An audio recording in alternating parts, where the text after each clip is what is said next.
Okay, hello everyone. Welcome to another live stream coming from Penpot. This time, I think we have a very special topic, which is our own unique business model. That is how we are going to be a sustainable project and business. And so I think it's relevant that we share all the details with you directly. So this is a live stream, and that means that after I have the opportunity to discuss it, you can ask questions, and I'll be super glad to answer those. Sorry, I have. Okay, yeah. No, there was so. I think one thing I would like to do, I'll be looking to my screen and to what I'm here. I have a script and everything, but I want to take a moment to look you in the eyes. Like I know this is the camera I have here, to tell you that this is an important moment for us. Like this is of course every time we discuss a new feature, it's something special. Whether it's 2.0 or just 2.4 or whatever we have. We want to be transparent, and we want to share all this with you and share the joy. In this case, I'm asking you to stay with me and understand that it's probably better to go in a slow pace and understand at length, what is at stake, rather than go the flashy, headline type. So this is why I'm doing this very consciously, like looking into it. Like just be here with me, grab something to drink, and enjoy this company. Treat this as a kind of one-on-one conversation that we're having, and you just ask me, Pablo, but actually, what is your open source business model? Can you discuss this? And then I'm having the opportunity, the luxury to go at length with this. So now I'm just going here because it's just easy for me. So sorry for that. And first of all, for those of you who were looking at watching attended the Open Source Experience Paris conference, some of the things I'm going to discuss are basically the same, but this is kind of the extended edition, if I may use that metaphor. I'm going to be able to go a little bit, less rushed, and discuss things that I could only just mention and just defer for a future explanation. Today we will have that, and also I'll be able to comment, answer questions that we have been receiving for the past couple of months, and so that you might see an echo of your own comments and doubts or considerations through them already. So the structure of this talk is going to be, after this short intro, I'm going to jump straight into the content. Then we will be discussing comments and questions coming from the community that we already had answered elsewhere, but we're bringing them today. And finally, the live Q&A session, okay? So without further ado, let me start the presentation. So I'm going to switch to my slides here. So welcome to this Penpot spearheading the task the controller business model.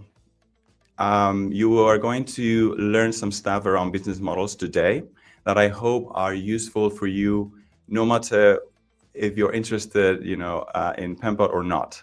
But that is some basic knowledge that you can apply elsewhere in your professional career. So I hope it is also entertaining in that sense. If you are here, probably you know about Penpot. But let me just make this quite generic for everyone watching. Penpot is the design tool that brings designers and developers together, or even that brings design and code together, regardless of your role. It's an open source platform that was born just recently, a few years ago. And we're here to finally take ownership of the design process, so that we have a more mature and like kind of future ready process, end-to-end design and development process for the software building industry. So this is Penpot, and of course we compete against the usual suspects. I don't think we need to name them, but it's really not a very fragmented market, so it's just a couple of them, to be honest. So The good thing about this is that whether this is relevant for the business model is not that much so that you can still enjoy this talk without really needing to use Penpot or understand the nuances about Penpot. But what is relevant regardless of Penpot is the fact that Penpot is an open source product. And there's always been this idea of, is there an open source business model? And of course, I've been doing open source since 1997, so that's a long time. And there's always this question about how open source can match the business model in the current economic situation, right? How is that you're going to make money when you're building, essentially you're building something that is fundamentally free, libre, and open. So the first thing we could ask ourselves is whether that even exists, whether that even makes sense for people to ask such a question. Perhaps we are willing to think there is a recipe that is something that combines open source and business model. But I'm here to tell you that that is not the case, that open source is agnostic in terms of business models. The same way business models are agnostic in terms of the licensing that some software is using.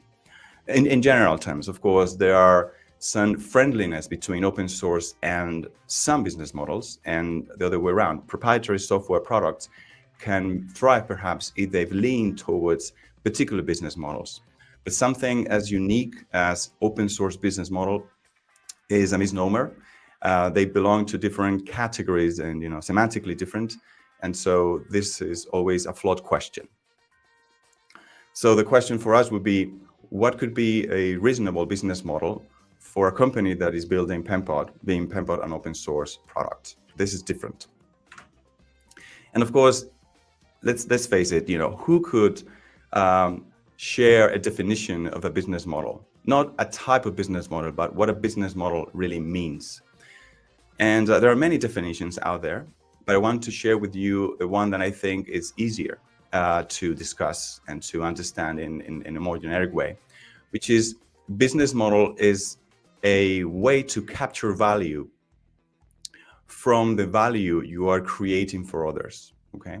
So you are capturing value. Normally that means you're getting some money, but it could be something that is not just money, from the value, from something extra that you are delivering to your users and stakeholders.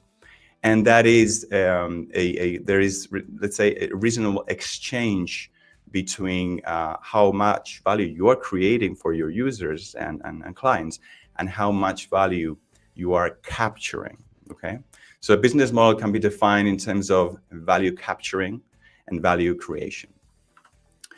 But there is always a tension between value creation and value capture. There is always an instinctive kind of measurement going on here, or in a group, whereas you understand that by receiving a product, and let's just focus on software here, okay, for the sake of simplicity, you're receiving a product and you have a sense of things that you can do now that you could not do in the past, whether that's alone or in a team, I don't care. You have this perception of something that was created for you, and that we will name that value creation. And then there is a expectation by the provider, the vendor of such instrument, that you are going to give something in return. And that is, you are negotiating basically between value creation and value capture. And that is a tension that exists. And you could, see this tension as a ratio. And the ratio is that you have this division here where you have value captured divided by value created. And this is very simple. And of course, ratios typically give you percentages and proportions. And I'm going to use an example to express this ratio, okay? So I'm going to use the example of a restaurant. Let me just have that moment of pause and hydration. And let's see a restaurant. A restaurant creates value by providing you with a nice service, if there is such service. It could be just takeaway, but I don't care. Generally speaking, a restaurant creates value by providing you with a meal, with a service, with an ambience perhaps, with everything around the experience of enjoying something, which is basically, and at the end of the day, you're eating something. And you have a perception of all the value that is being created towards you. And it's not just how nice this salad is, it's the whole experience. And that is how they're creating value. Also, the nutrition facts and all that, everything is it is quite complex. As you start to dissect how a restaurant is creating value, you get very quickly get into a rabbit hole. You could actually consider that the restaurant is creating value also by making you aware of a neighborhood in the city that you went to the restaurant, and by doing so, you now learn more about the city or that neighborhood. So it can become quite abstract. Nevertheless, you have a perception of that, typically, throughout the process. And there's a moment where there's a value capture moment, and that's very obvious when that happens, right? It's when you get the bill. When you get the bill, that is the instant where you are being told, well, actually, we have to capture some value of all that value that we created. And you look at the bill, and you make this math thing here.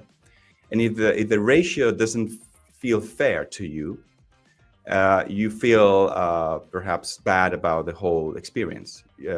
Perhaps you think it is an unfair exchange.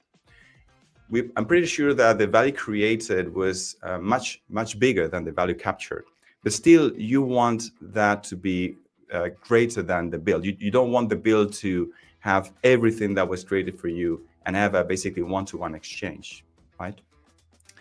And interestingly, the psychological moment where you are doing this, quotient here works toxically if the value capture is very low. If you have the bill and it looks very cheap to you, then that is also weird. Because if you think that is unfair to your advantage, you start to rethink about the value that was created for you. Perhaps it was not that big. You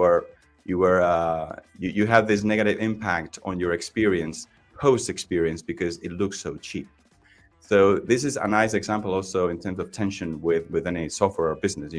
How to decide the value capture mechanism so that people think it's fair, and actually people think it's not super cheap, because that has interesting negative consequences.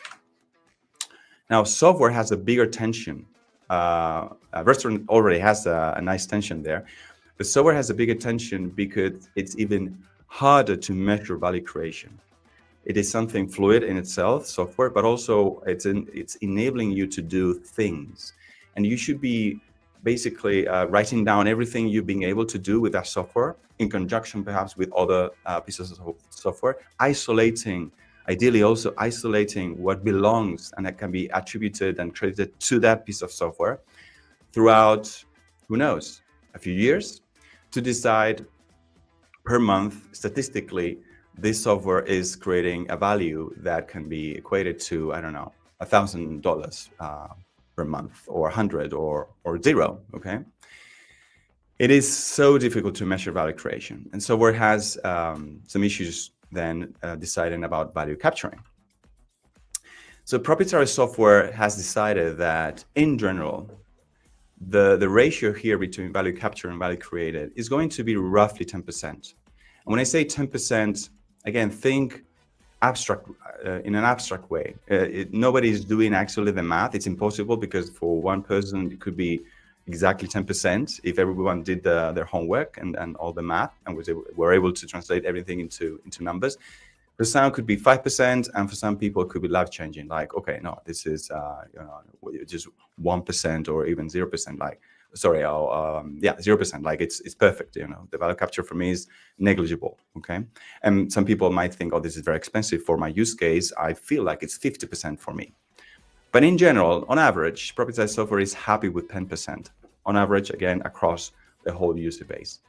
And this works good because you have sales teams, you have marketing teams, you have proper structure. You build everything yourself.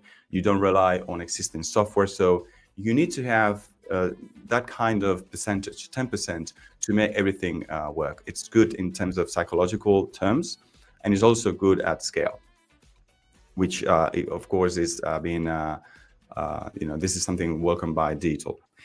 And then we have the subscription models, which we saw that happening. And this is a little nice trick where you are per month perhaps asking on average 5% or even 1%, and so the ratio is instantly in your favor as a user. But since it's a subscription model, month after month you are adding 1%. And interestingly enough, after 1 year, you are experiencing a value capture of 12%, being very simplistic here, but I think you follow me, which goes over the next year, and you get 24% perhaps. And I mean, if you keep using the software, you still have more value created for you. But you get the idea. Instead of a lifelong license of a fixed fee, subscription models are able to lower the price per month, and therefore lowering the barrier and the friction of adoption. And perhaps longer term, you are being captured more value than in the past. Okay, so this works nicely when you have to build everything yourself, and the sales process, the marketing, everything, you do everything yourself. So you need roughly 10% of the value that you are creating. But open source software does not operate like that.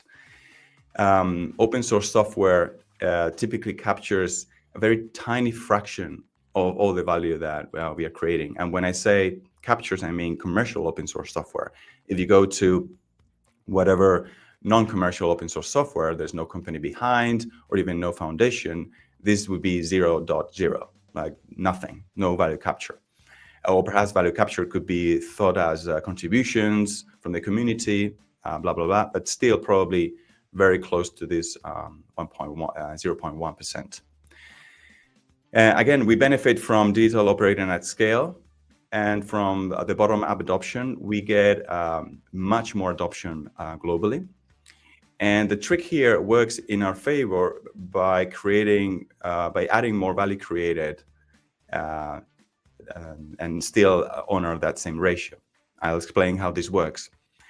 If you're able, as an open source software vendor, to create so much value through a massive audience, because the adoption process works frictionless, you might be happy with capturing a tiny percentage like this one here and still be a very successful business. So the question for open source software compared to proprietary software is not to optimize value capturing, but to optimize value creation.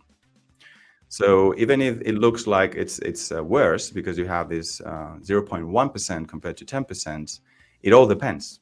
It depends on how much value you are creating. So there is an opportunity for open source software to thrive and have a sustainable value capturing mechanism. Okay, but of course, this is not going to work if you have an open source software that is not being adopted, because then you are stuck with traditional value creation, which is very limited.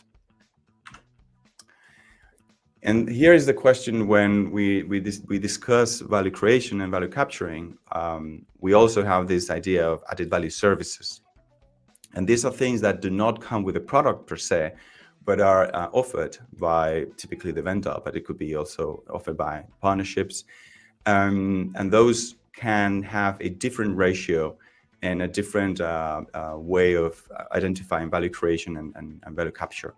And typically those services try to compensate and go north of 10%, and definitely in open source north of 0.1%.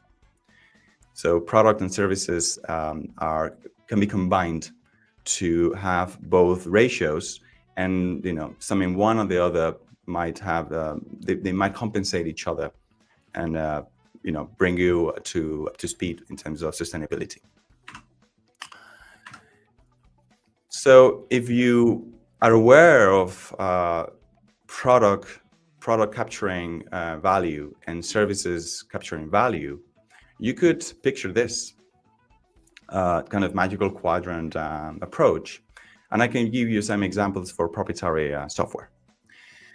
So if you're a company that is capturing value through product, and you're capturing value through services, you are in this plus quadrant here. And this would be the case of a company like Salesforce. For those of you that don't know, Salesforce is a cloud CRM product. Now it's a mega suite. And they are happy to charge you for both the product, features that come with the product, but also with added value services, okay? So, and they are happy with both. I mean, there's no privileged value capturing mechanism. So we can place them safely there on the plus. UPS definitely doesn't really have much of a product. If they have a product, is mostly a services under the disguise of a product. And so they don't really capture value through the product. They capture value through its services. So that would be a very obvious example of this minus plus. Probably all in for services and really a marginal approach through product value capturing. And then we have Baldur's Gate, which is a video game that I love a lot. And this is not an MMO. So this is just a video game that you buy once, and then you basically enjoy it as much as you can. And they're not so focused on services as an MMO would probably be. This is the more traditional video game experience. And so it's mostly product value capturing. So here we would be plus minus. And finally, we have proprietary software that is in the minus. Yes, there exists minus. Typically proprietary software that is freeware, and Adobe Acrobat Reader really is there to represent this other quadrant. They don't have anything to offer in terms of premium features, and the services around Adobe Acrobat Reader are non-existent. That doesn't mean that they are not the gateway to other offers by Adobe and the Adobe Suite, but per se, the product belongs to this category. Okay, so far so good. I hope that you're following me and you're enjoying a bit of the cartography of value capturing and services and product for proprietary products. But what about commercial open source? Well, of course, we have some examples that we can still honor this to access this here. Red Hat is as happy to charge you for added value services as it is to charge you for premium features of the product. So they would belong to the plus, whereas Canonical has an approach leaning towards services rather than the product. They try to leverage as many open source products they can. Yes, you can ask for premium features, but mostly they have gone the services approach with lots of Office in their portfolio around that. They can become in the flavor of cloud or all the other stuff. So minus plus. GitLab is less heavy on the services side. They have something around that, but they are definitely focusing on the product. And finally, the minus here, the equivalent of the Adobe Acrobat Reader, but for open source, is the minus here. And this is where a lot of open source products belong, where there is no services, there is no product, there's no way they can capture value. Regardless of if they are creating value or not, they are not capturing it, neither with services nor product. Now we now going to come to the Penpot plan. Again, looking into your eyes, because this is now going to become a bit personal, because we have strong opinions about the way we would like to capture value.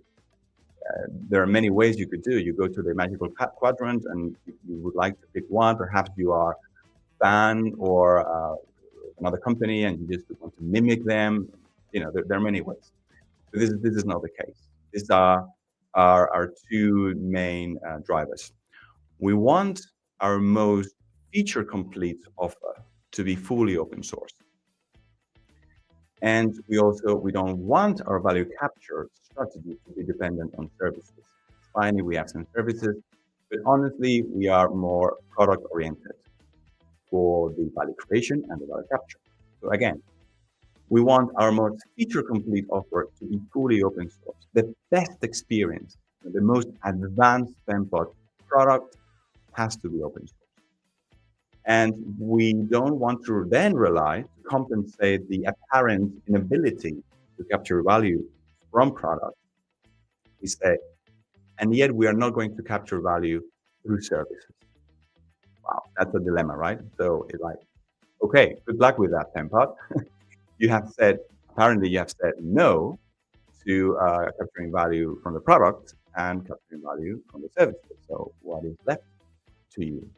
Because it looks like you might belong to the minus. The no services. So definitely nothing north the axis, the y-axis, and the product also to the left, to the right. So what is the big question mark is then what is your plan, Penpot? So here I would like to discuss the traditional way that open source companies have approached this. And a lot of them have come up with this idea called open core. And open core, if I go back just 1 second, is basically being represented by the plus minus. So the rend, this capturing value from the product, but not from the services. So this is, if you can see colors here, you would see that is the the pink ones. Okay, but that's basically minus, plus minus, plus minus. An open core is a capturing model, value capturing model, by which you start with a basic offer. The product offers basic functionality, and towards your journey to advanced features, there is a moment where there is a paywall, and that paywall is unlocking you the most advanced features for your user. If the paywall comes early in, if it kicks in really early, we are discussing here a thick open core, because we have this term called the crust. And if it's a thick crust, that means that the paywall comes very early into the process. So it's leaning towards the basic. So it's kind of immediately you need to pay to unlock even non-advanced features. Some open core business models or companies, sorry, not business models, have decided to postpone as much as they can the paywall. So it's only when you are almost, you're getting a lot of value from the product. It's just the last mile, really, of advanced features that are behind the paywall. And then we call this a skinny open core, because the crust is very skinny. We question ourselves, could there be a way by which we are offering the most advanced experience for free as an open source option, and then at some point you have to pay to limit the features and have a more basic experience? Yeah, I'll say this again because it's quite crazy, really, if you think about it. So could there be a model by which you actually start using the best experience, the best product, the most feature complete products, and you want to pay to have some of those features removed?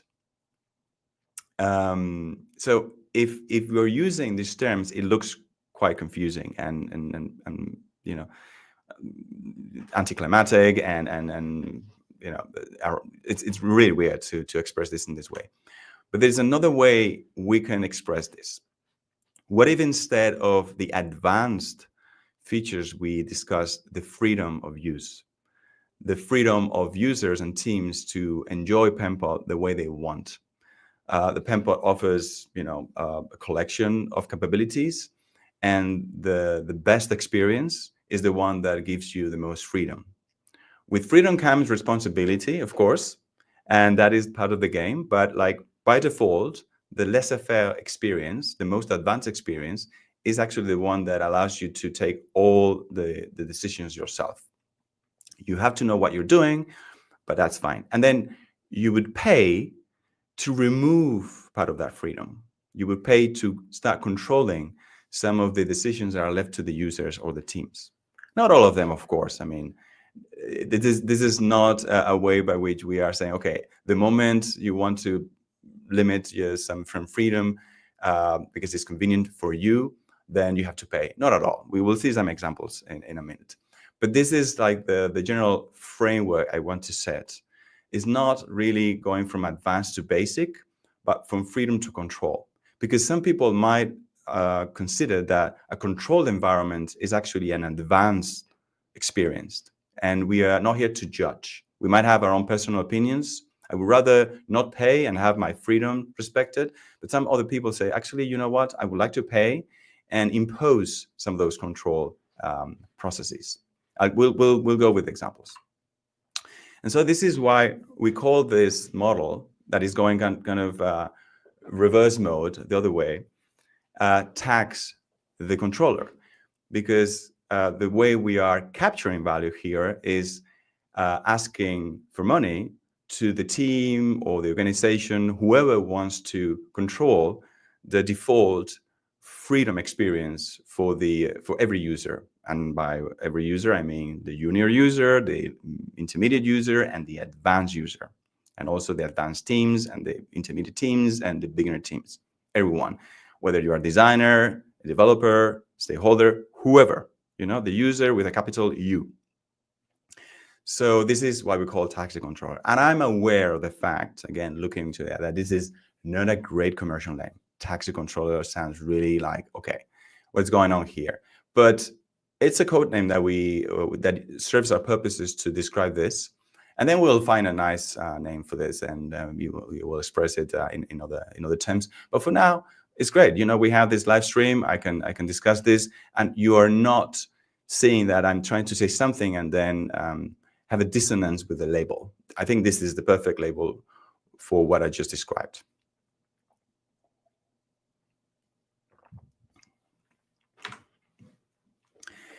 So let's honor the definition or the way you have to express a business model. And tax the controller can be defined as we capture value from the need to govern how people use the product, not from the usage itself, which remains free as a general rule.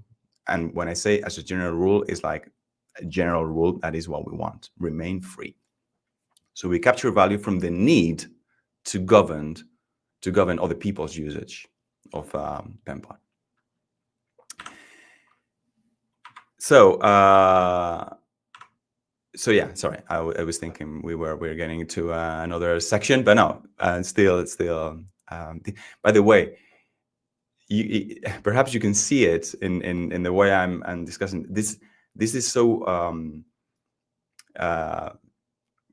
complex in how to describe everything. The concepts, the abstractions, the metaphors. Every moment I say something could be used against us. I have to be very respectful of other people's choices. So, and this is like taking away, like, I don't know, 20% of my CPU in my brain.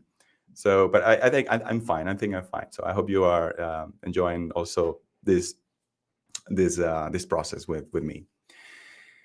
Anyway, in terms of how we implement all this, we build an amazing open source product, and then we separately build the means to limit it. And I underscore, we separately build the means to limit it. We want to have a complete separation between the open source product and whatever we build that has the power, the capacity to limit it. Okay. So in essence, if we go back to our manual quadrants, we are building two products. And that is why neither worked for us as one solution. We are building an open source product that does not capture value from neither services or product. So that is the zillions of open source products, and that is where we belong, minus. And then we are building a proprietary product that is not interested in services and that is controlling the open source product. That is completely separate and optional and doesn't have anything to do with the basic offer, like the fundamental offer that we want to build. And so proprietary product is able to control the open source product and it's separate. Okay. So now I would like to invite you to a game, a quiz, where I'm going to share 6 features, 6 capabilities, and we're going to play a game. I mean, you're not here with me. Perhaps you can share your answers in the different chats, LinkedIn, PeerTube, YouTube, wherever we are streaming this. I'm going to propose a feature, and I'm going to ask you, what do you think? Does it belong to Penpot? Or does it belong to Pentax, which for a photography lover like me, it's a fun pun with a Japanese brand, but it's basically a way to express this other proprietary product. And I love Elenza's rendering of the same logo, but with dollar bills. So Penpot or Pentax? Okay, so let's go with the quiz.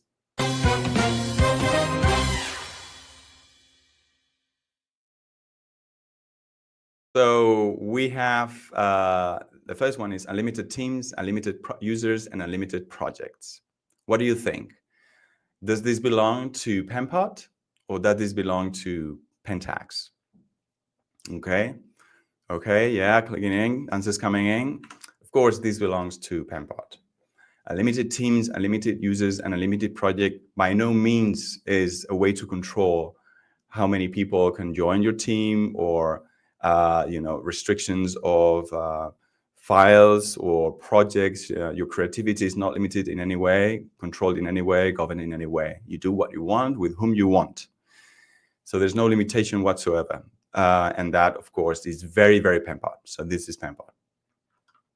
Next one. Penpot plugins whitelist. What do you think? We just released Penpot plugins 2.4, I think that was released last year. And by the way, we had a fantastic Penpot plugins contest. We now have close to 100 plugins.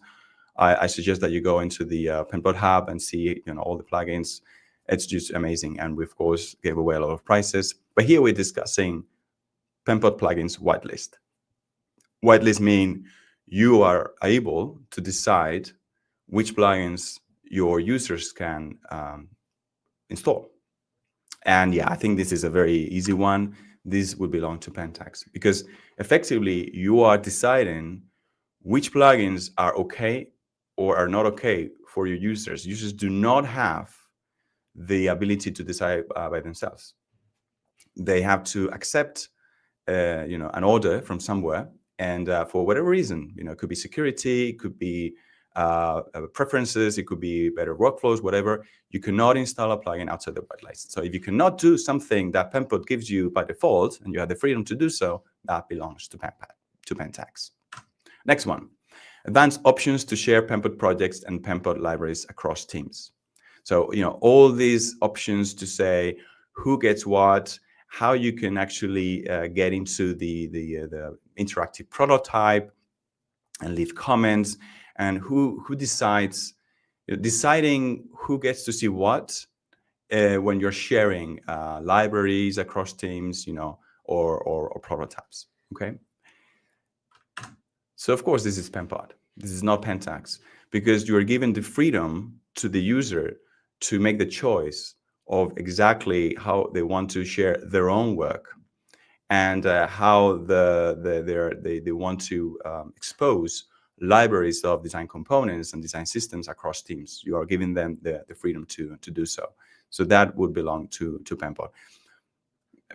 There's a little trick here. If you see advanced, typically that's going to belong to Penpot, to be honest. I mean, with our model. Advanced for us is freedom. So, but that's a spoiler perhaps for the future. This one, enforcing design systems and design libraries as the only source of truth. This means that as a designer or a developer, you are you're limited by exactly which components you're allowed to use for your design.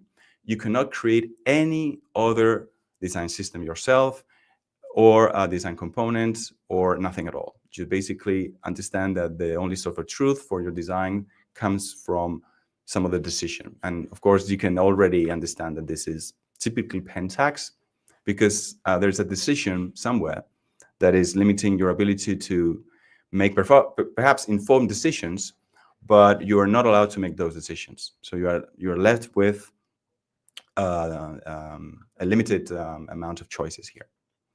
And again, it could be for the right reasons, okay?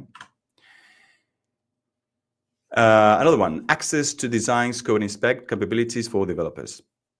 So this is you are a developer, you are using Penpot, as a lot of developers do these days, and you want to look into the code representation of the design that is in front of you. And so you go to the tab that says code, and you can look into the properties, or take the CSS code, or the HTML rendering, or the SVG, whatever. What do you think? Of course, this is Penpot. And by the way, this has been part of the Penpot offer since, I think, ever. So we keep improving on this, but everything that is giving the ability for a developer to have an advanced experience, have everything to use and make decisions, all of it related to code, the code rendering of the design, we consider that to be like basic Penpot experience, not even the advanced experience. This is like, of course, this is vanilla Penpot. So we understand that there are other tools out there that consider developers as a means to capture value, and so they will use this through their value capturing strategy. But we don't think that is, we don't think that's fair, and we don't think that makes sense for us, at least. Okay, so. And finally, this one. Yeah, this is a tricky one, right? Centralized authentication system, SSO, single sign-on, things like that. What do you think?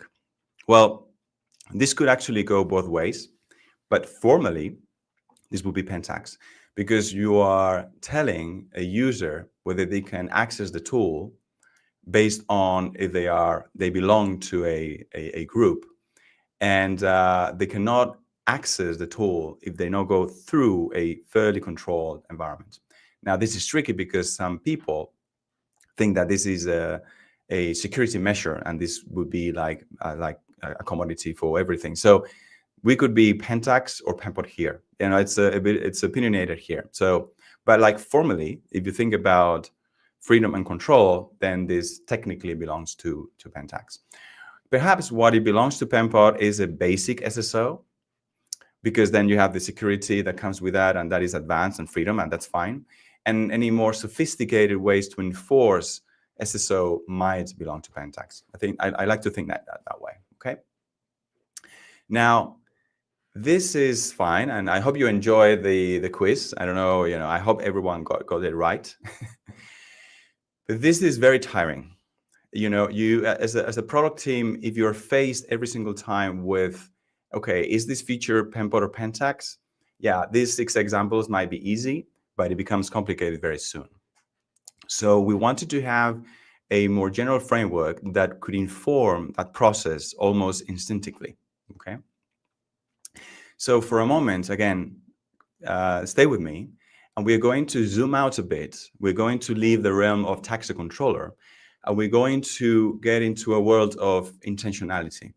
Okay, a more broader sense of intentionality, and motivations. And so we gave ourselves a simple framework that is basically these 3 clear questions. We use these 3 clear questions, and I was not able to go into detail. Sorry, I'm so sorry, during my Paris conference. So people that watched that video or were there with me can now enjoy a bit more of this. And I'm sorry if I'm going over time, but this is relevant. 3 clear questions. For every capability or feature that we want to build for Penpot, we go through this list of questions. So I'll go with through them with you. Will this capability limit the arrival of new users to get to know and use Penpot?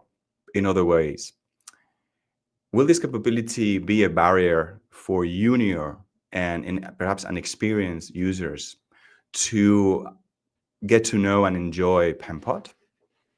Are we adding friction to being an accessible tool, a universally accessible tool? If the answer is no, this capability would not limit that. It might be neutral to that or even encourage it. But basically here, what we're looking for is the no, it won't limit it. Then we go to the second question, because then it's okay, we are good so far. Will this capability particularly benefit the advanced user? Not particularly. Perhaps you're thinking a feature that is like the advanced user might be happy with it, but it's like you're not really focusing on the advanced user experience here. So it's like, no, not particularly. The advanced user is neutral to this, completely agnostic or neutral. So no. Okay, that's fine. We get first no, second no. And then we're left with the third one, which is super tricky. Is this capability relatively trivial to build? Is it a commodity? Is it just a one-liner? Could anyone really build this on their spare time during a weekend? Or this is actually something tough that requires a lot of effort, a aligned mindset, a vision, and a lot of technical prowess. And so if the answer to this question is, again, no, then it's okay. This is we cannot say this in positive terms, but we can say this is not limiting Penpot as an accessible tool.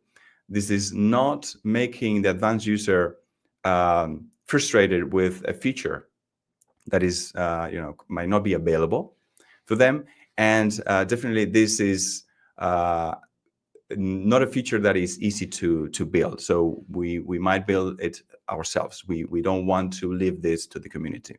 Because after all, what these 3 core questions really mean is, are we at odds with our user base? Are we at odds with our power users? And are we at odds with our community as a contributor and as a co-owner of the product? And if the answer is 3 no's, then we have this. We have 3 no's. And this is giving us some peace of mind. Like, it's okay, we are fine. This is a good start. And of course, if you got 3 no's, then you have NO times 3, and then you get this wonderful chemistry formula here with the ion nitrate. And this is a shortcut for us to discuss features that enjoy those 3 no's. So we call those nitrates. And those nitrates are then candidates to not belonging to the Penpot experience, but to the Pentec experience. Okay, are you following me? Yeah. So nitrates, actually, by the way, nitrates are used in fertilizers and because plants really enjoy nitrates to be able to grow. So we see nitrates as both a product building, but also a business building. And so we are growing the product and we're growing the business. So we like to find nitrates in our development process, okay? And this is why this 3 question model, we call it the open nitrate model, because the way you are addressing what features are candidates is not deterministic, but at least are candidates to not be in open source are nitrates. And those don't have an issue with universal accessibility, power users, and the community contributions. And if you mix both taxi controller and open nitrate model, our view is that taxi controller is a subset of open nitrate model.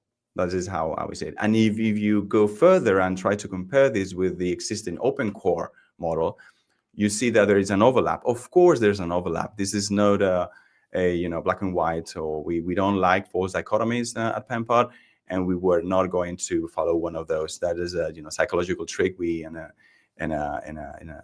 logical fallacy. That's bad. Okay, that's bad. So open core model does enjoy a bit of open nitrate model, and likewise, and of course, open core model features, some of them find themselves under the taxi controller. I think what is important here is that how bullish you are with the model, how much you really want to stick to taxi controller and perhaps explore tiny bits of the Open Nitrate model space, and how much you're picking whatever you want as you go. A bit of Open Core model, a big Open Nitrate model, and then I will have some taxi controller. The reality is that a lot of products, commercial open source products, start with Open Core model, but they have a bit of taxi controller and then Open Nitrate. But there is no such, typically there's no such intentionality, and or because probably they are using Open Core model basically, right? But here we want, at Penpot, we want to stick to taxi controller as much as we can. And if you have to go outside taxi controller, at least still live in the Open Nitrate model. Oh, I hope that was made clear. So I'm now going to finish my talk in the only 2 slides here. Can an Open Nitrate model be applied to all commercial open source? I think that is unlikely. That is unlikely to happen. It would be actually unfair to impose one business model, which is Open Nitrate model, to all commercial open source. I think tools like Penpot, there are productivity tools that are critical for organization at scale, but also for individual users, have an opportunity with the Open Nitrate model. But there are other, and we own the conversation with the end user. After all, we have that. We are not intimidated by other tools. So I think we can explore this and perhaps fail, but we have the right to the opportunity to try this. But others, I'm not sure. So for us, it's a solid yes, and at least we are going to explore this this year at some point. Right now, we don't have this in place, but we're building it. So this is why we want to be so transparent. Again, looking you into the eyes, we want to be very transparent about what you should expect from Penpot. We always discuss product roadmap, and everyone is super happy about how transparent we are. You can go into our Tiger project, you can see our backlog, the current sprint. You can almost predict the next release, what is going to incorporate. And yet some people voice their concerns about, but are you going to be sustainable? Because I care too much now about Penpot's future. So we do. And so this is telling you before it happens, how it's going to look like. So yeah, I think that's the end of the talk. And we are going to switch now to Q&A mode. In this case, we're going to start with questions that were directed to us for the last 2 months, month and a half. We already answered those where they belong, but we wanted to bring, I think, all of them, or mostly all of them, to today's live.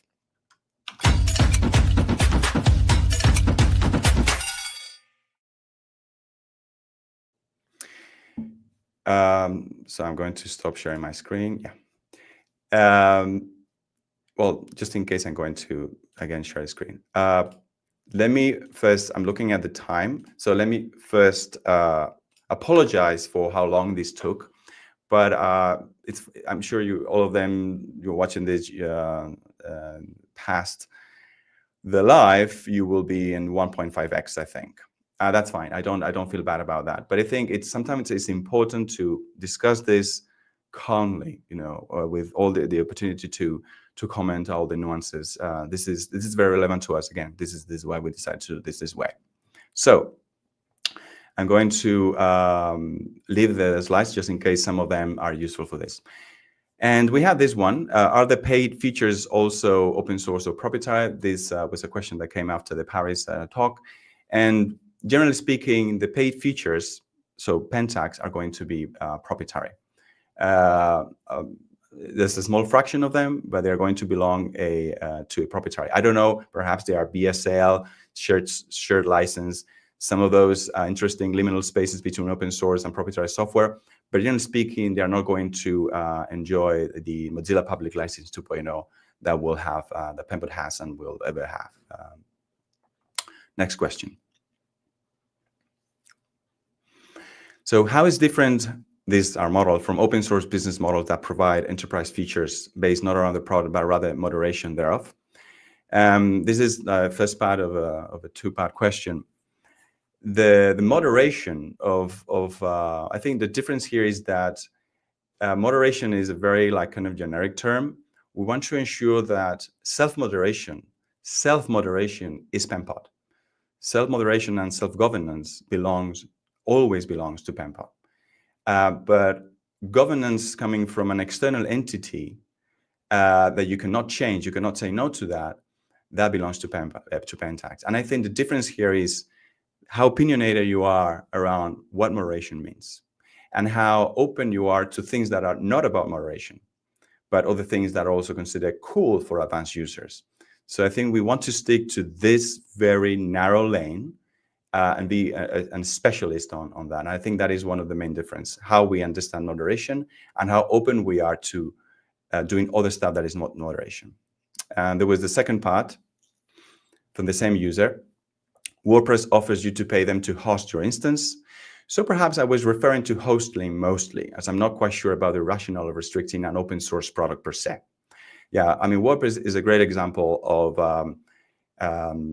giving you ease of use with a commodity private cloud, and they take care of all the all the hard work, and you pay them for a service, and then a bit of a product. We could actually redo the magical quadrant with WordPress and see where it belongs. But we don't really we want to be agnostic around how you deploy Penpot. We think Pentax belongs to both SaaS and to self-host. We don't really care. And so if by that example, if you thought that we were doing something like WordPress, then no, WordPress goes a different way, and they're using add-ons and plugins marketplace is quite different. So I think we could not compare with WordPress and how they are trying to capture value. Okay, next question. So this means that if your company is for profit, you have to pay from Penpot. No, there was no way I could express this during my talk. I hope it was clear. We don't care if you are for profit or not. You can be a for-profit company, not needing the Pentax, and use Penpot for free forever. And you could be an NGO, non-for-profit, and decide that you need to govern and control over your users, and then want to go with Pentax.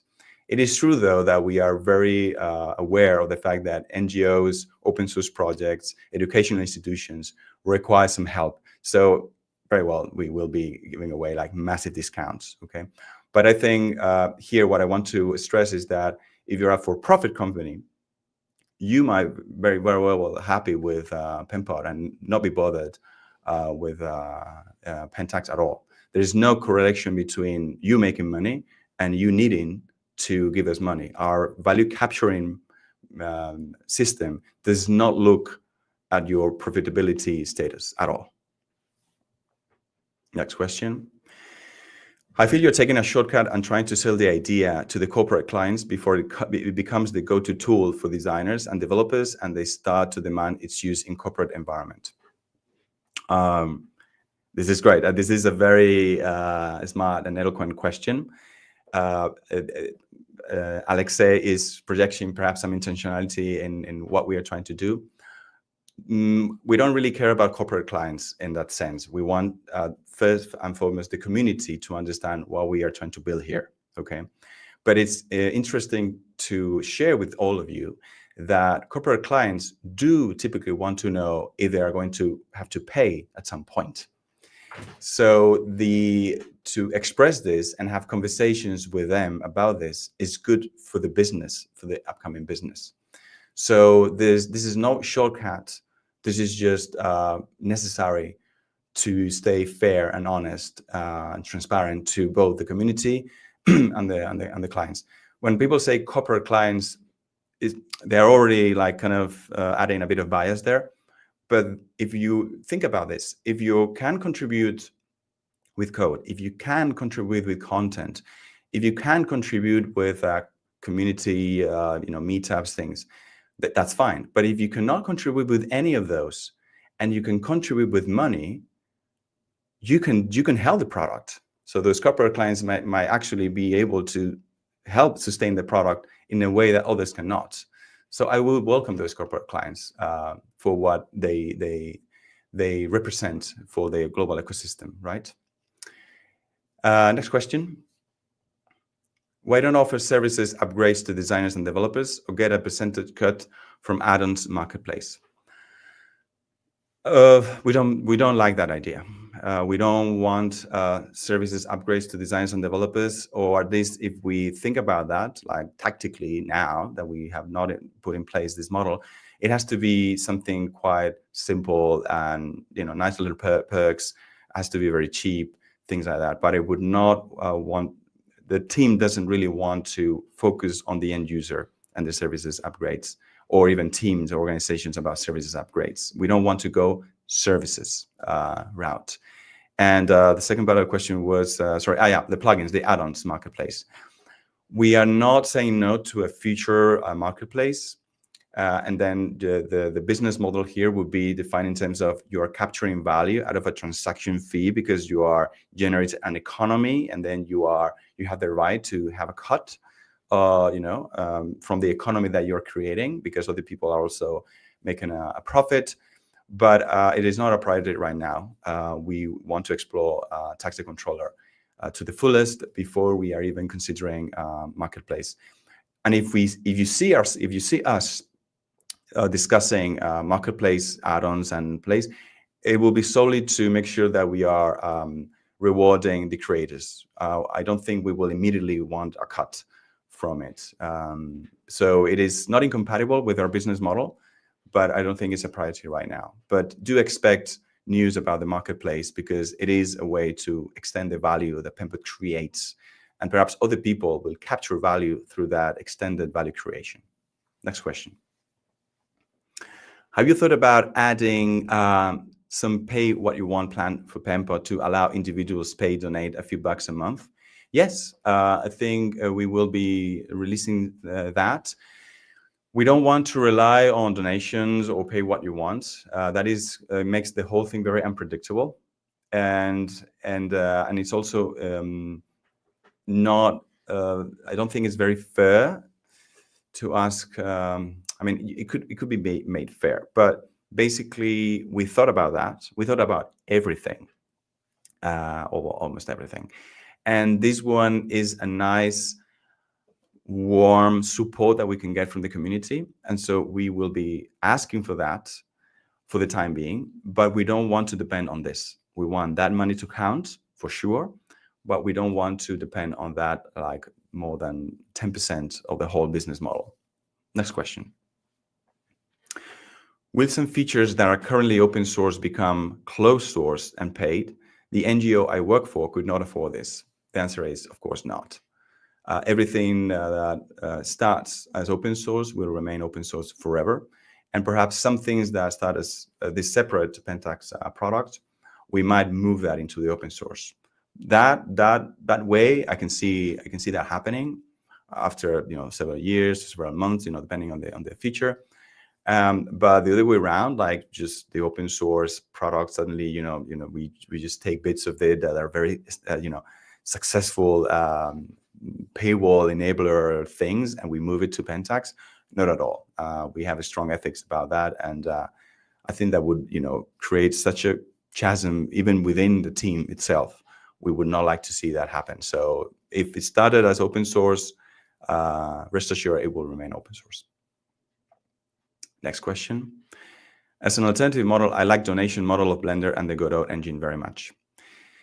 Well, I just said that we don't want to depend on that. Blender and Godot work as foundations. If you ask Blender and if you ask Godot, they're not exactly happy about the donation model. Ton Roosendaal, actually, during the past Blender conference in Amsterdam, which we attended, during his keynote, he stressed how not happy he was with the donation model for Blender.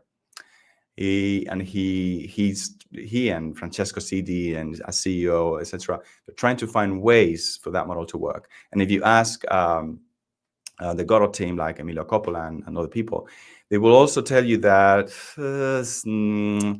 it's good, but it's not allowing them to have proper resources at scale to keep building such a complex product that is being used by a lot of companies in the world. So I answered the donation bit earlier, but I also wanted to add some color. Now that since Blender and Godot were named, I mean, they will be able to express this in much more detail. But in general, they are satisfied, but they're not extremely happy about that is going. So if you think that the model works, perhaps it's because it works for you as a user. But if you ask them, they will tell you that it's they need to find a better model. Next question. Have you thought about extending your business model to plugins so that the basic functions within the plugin are accessible for free, but the more specific cases are paying with or without a commission for Penpot? This would be open core. See, so that the basic functions within the plugin are accessible for free, but the more specific, read advanced, are paying with or without a commission for Penpot. That is beside the point. This is open core. This is basically, again, asking, why not limit the cool stuff to the ones that can pay? We can say specific use cases, super advanced cases, power users, however, but it's basically the best experience that you can have. That is behind a paywall. That is not what we want. The best experience comes free. It is some other experience limiting that you pay for. Okay, so I have some comments here, like the team behind the scenes freaking out, like, oh dear, this is so long now. It's fine. We will.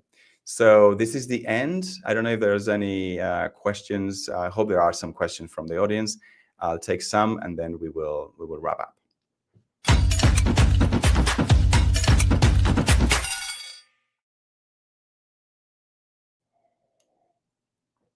Okay, Flavio. For those who have been using Penpot for a long time, what will change? Nothing and everything. Nothing in terms that we keep building Penpot, adding new features to Penpot, and to make it the best design prototyping tool that exists in the world, and make it open source. If you are in an organization that will want to use Penpot, but also want to decide things that you would like to leave to yourself, but understand that others have the right to make those decisions, then you will probably see your experience being limited because your organization is paying to remove some of the freedom that you would get if you go to Penpot yourself with your personal account and use it as you wish. So I like the short answer would be nothing, but you might get a second Penpot experience depending on your workplace if they really want to pay because they see the value on governing exactly how the Penpot experience for the organization works. So that potentially in your case, I would guess really nothing.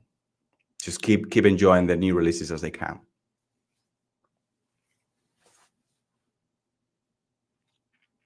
Next question. In the spirit of Baldur's Gate 3, what could early access style funding do for open source software products? That is part of the donation, I think, model. We think that as a supporter, and we will be releasing that soon, you can get some support, some extended SaaS, particularly in SaaS, right? If you're using SaaS, after we're paying for the machine ourselves and the data and everything, you should have some perks, perhaps discounts for events, discounts for merchandise, things like that, and particularly early access for Penpot. And I think that could be extended to other products. I think this could work, Ariel, particularly well for end user open source software products. You could implement this as test environments that you invite people to get in, so they are not actually accessing with their accounts. They're using demo accounts to just get a sneak peek, kind of a glorified sneaking video, but you actually hands-on. Or you could actually flag, use feature flag, so that if you belong to one of those supporter tiers, you enjoy for your teams, you enjoy those features a month ahead of the rest of the world, basically, not the competition. And that would give you kind of a privileged view on what is to come, perhaps under a beta status or something like that. I think this would be really cool.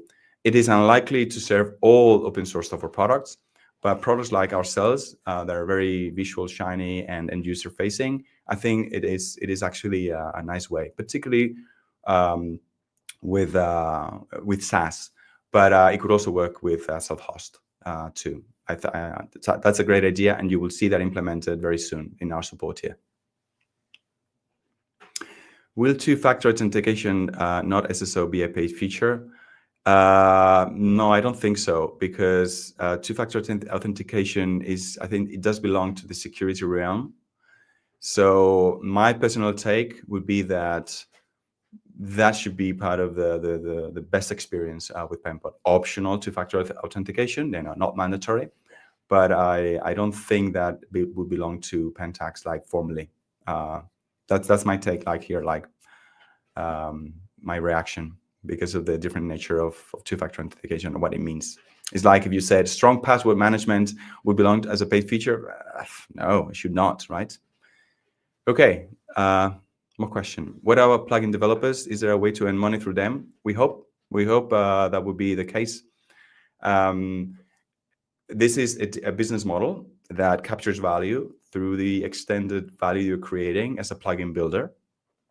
And then the question is whether we want to encourage that or not. We have the means to kind of disallow that or not incentivize that at all. But I think we will do that. We think Penpot is a meta tool, but it's a tool for creators. And I think there's a lot to be gained from people building super cool stuff on top of Penpot. And this is not a business model really for us, but a business model for the creator community around Penpot. And I don't see why we should be blocking that at all. I think it has worked in the past for the open source products, and we think it's a good thing to have. But it's not a priority like for the next month. That's what I can also share. Thank you for the question. Okay, any more? Are you still with me?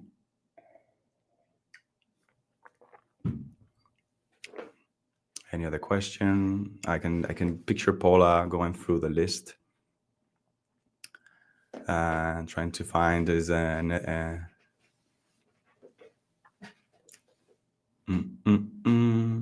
Okay, so this is it looks like that's what the last question. Again, sorry it took a bit long, but I think it was worth the wait. I think it's good these times, to not rush to complex, concepts just for the sake of saving someone's time. I think perhaps it was more for us to be able to express this in full detail. I'm hoping that you all got something from this talk, whether it's just the basics of business model and how it operates, or also the expectation of what we're building here at Penpot, and how opinionated we are with the way we want to capture value and be sustainable and successful business also. So please do subscribe to the various channels that we have. We can continue the conversation in our community post, and we hope you will be enjoying all the live streams that we're having this month in February. So hope to see you all very soon. Thank you very much for your attention today. Thank you. Cheers.